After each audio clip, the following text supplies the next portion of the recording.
Hello, everyone. Welcome to our exploration of dismantling spaces of silence in social science education.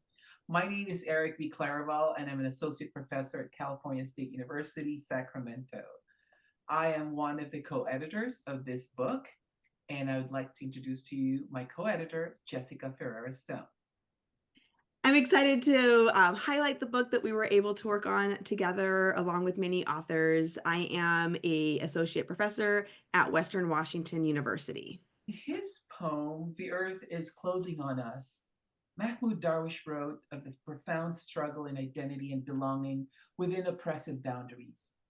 This resonates deeply with our first section's theme, naming the spaces of silence, where we examine how societal power structures influence whose stories are told and whose voices are heard. In this segment, we'll delve into chapter 3, which is a powerful demonstration of the theme by addressing the systematic silence surrounding LGBT contributions to American history. This chapter represents one of the 5 crucial narratives that illuminate the complex interplay between power, identity, and representation in our educational spaces. I'm honored to welcome our contributor, Linda Dernbos, whose work challenges to rethink how we approach inclusivity and representation in social studies education. Her chapter represents innovative methods for breaking down heteronormative barriers in our teaching practices and expanding our understanding of what constitutes normal in historical narratives. Before we begin our discussion, I'd like to invite Linda to introduce herself and share a bit about her background in social studies education and her journey to this important work.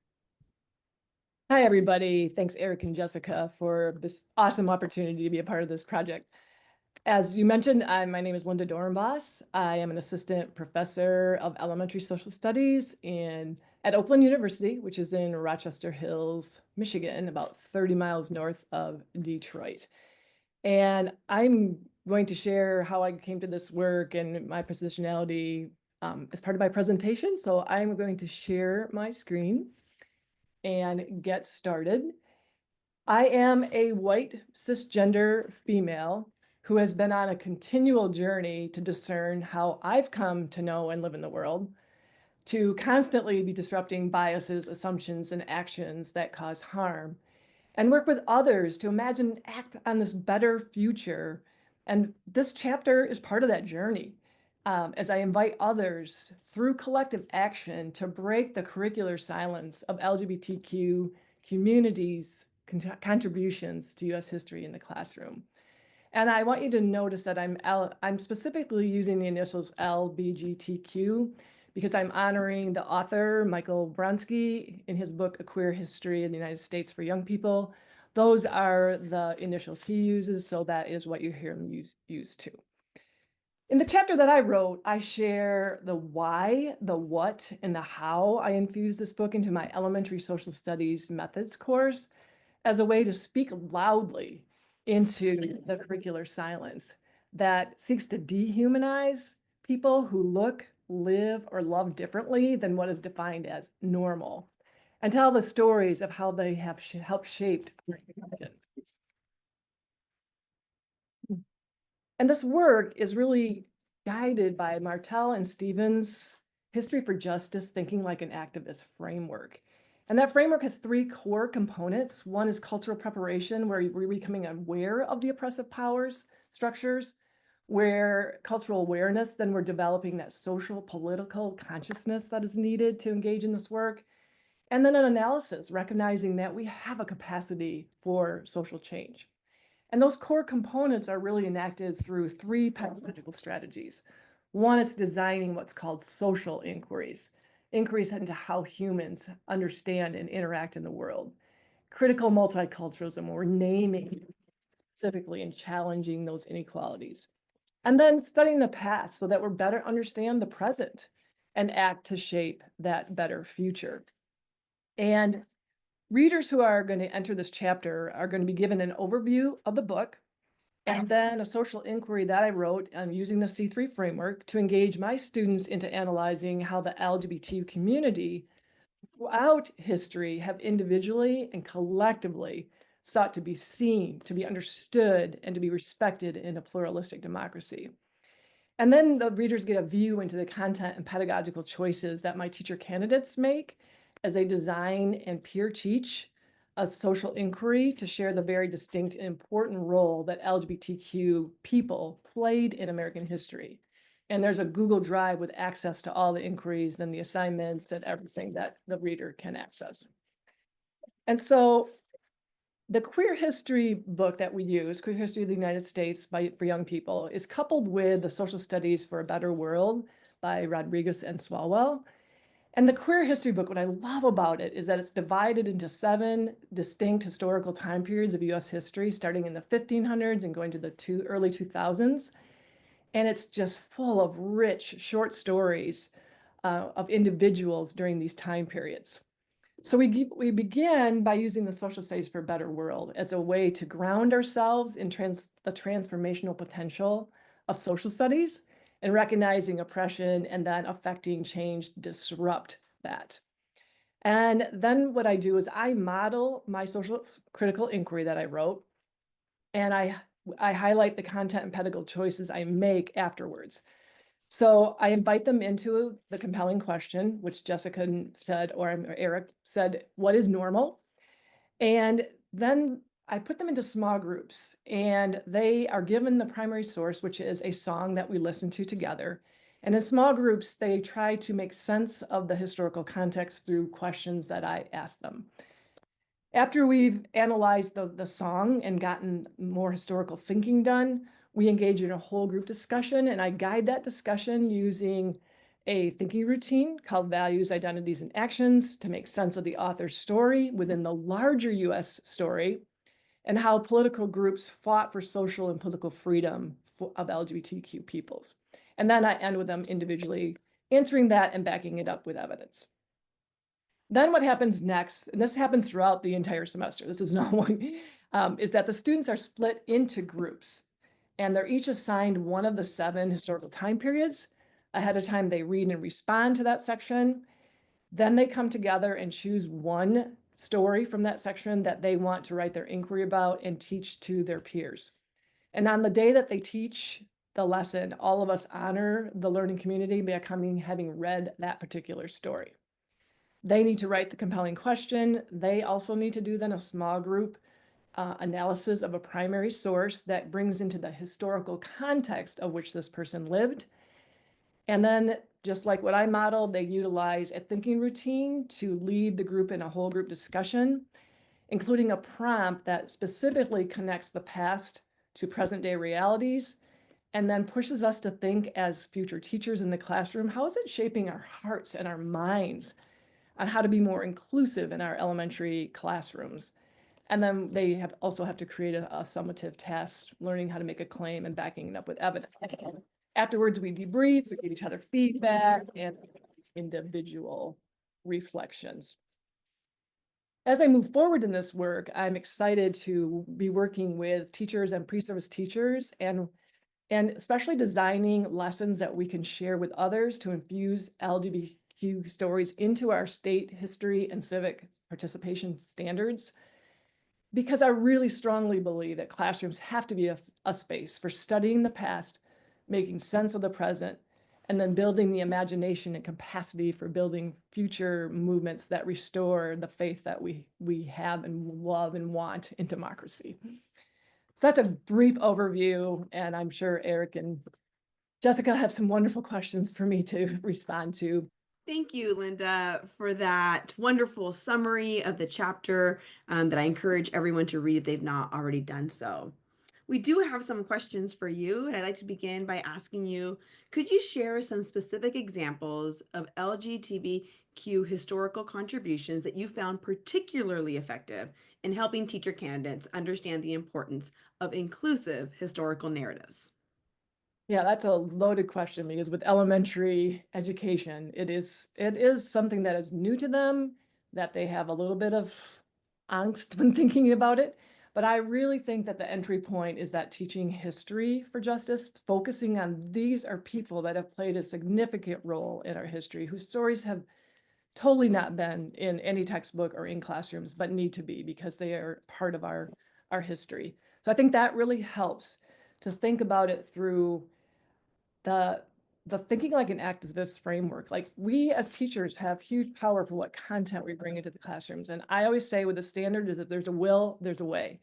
And so I think if we think about it historically, we can go with those counter narratives because we're trying to disrupt a definition of normal. We have to it's time to normalize queerness.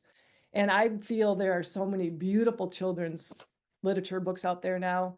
So for example, I talk to them about, you know, elementary students usually hear about MLK Day or Black History Month.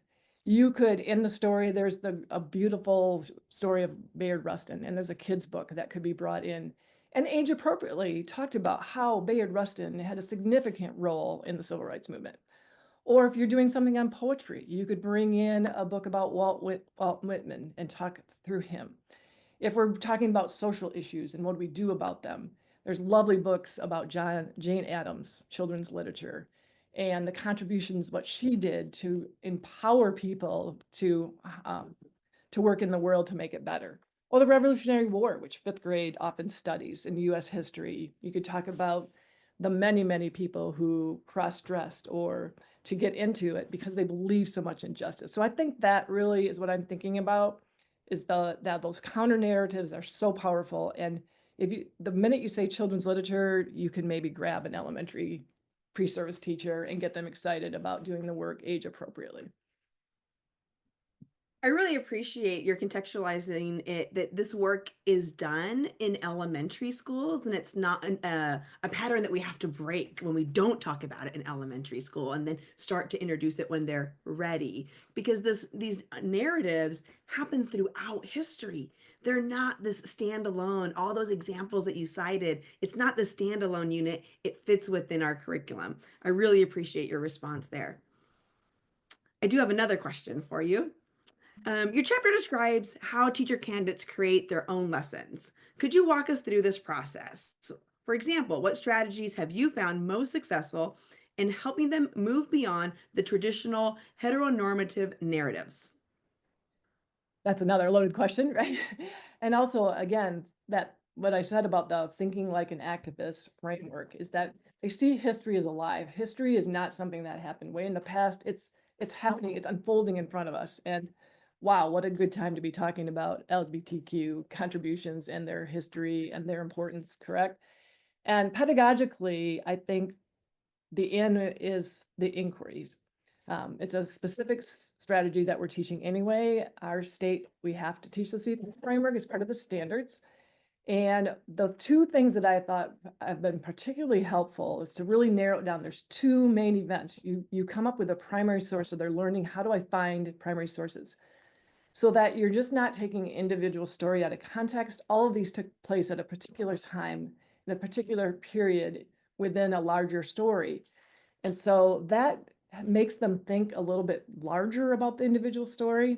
And the primary source cannot just be about the individual. It has to draw us into what was happening at this time period, the 60s, or during the Revolutionary War time, or present day. And also seeing how wars, World War I, World War II, significantly started to push against the what is normal in gender roles, right?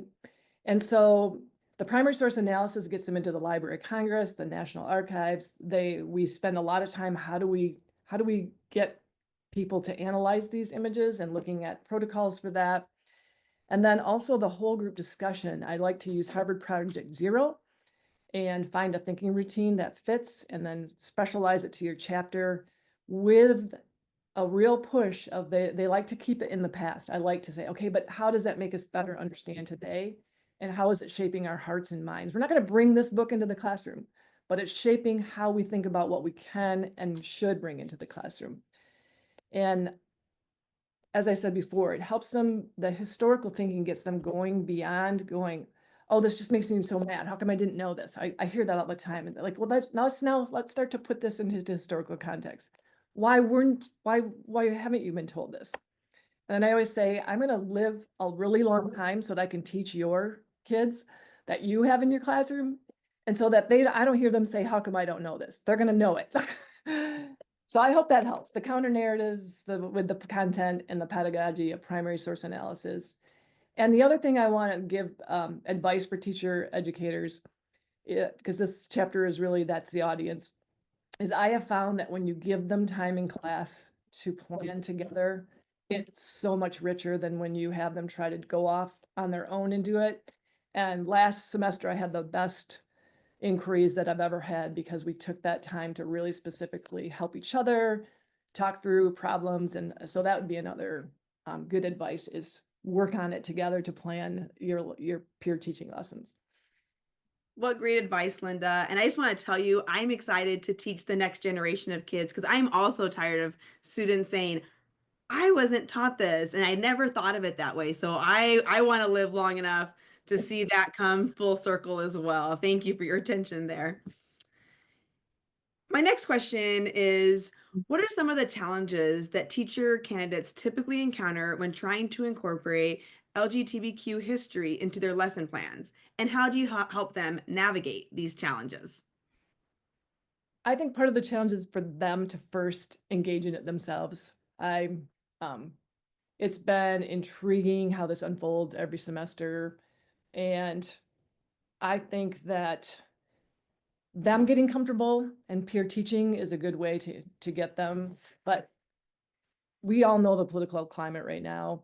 Luckily, Michigan right now is still pretty progressive, but there's also the pushback. And I have had several mentor teachers, if we've tried to bring a book in, just say, no, we are not doing that. And so that's a huge challenge, is working with the right mentor teachers and helping my pre-service teachers come up with a language of how they introduce it to their mentor teacher about history, not, oh, I'm going to talk about this queer, like intersectionality is important. This is one part of their identity. There was a lot of other parts of their identity that are important, and to not single out that one part, that's what makes it abnormal, right? Normalness is just that we're all a lot of things.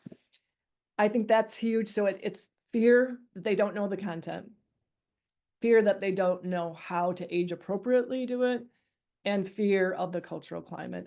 And we could talk about that forever, but I think those are the three main ones. And I could say that I had a semester where my students did not want to engage in this book. I had 5 that I identified in the queer community who were being bullied by some of the others. And then I had some who were taking a very religious stance, and I stood and I said, I'm going to address the elephant in the room. No, we don't want to teach it. That's exactly why we need to teach this book, because we need to be able to have these conversations together and unpack this and be able to understand different perspectives, and that we live in a pluralistic democracy, and how do we honor and respect all people within that. So hopefully that answers that. Now more than ever, that this chapter is so relevant to the current time. And so Linda, I want to say thank you for sharing your invaluable insights and practical strategies for creating more inclusive social studies classrooms. Your work reminds us that dismantling spaces of silence isn't just about adding content. It's about fundamentally rethinking how we approach history and whose stories we center in our thinking, in our teaching. Thank you so much for your time. And we're going to move to the next segment of this webinar.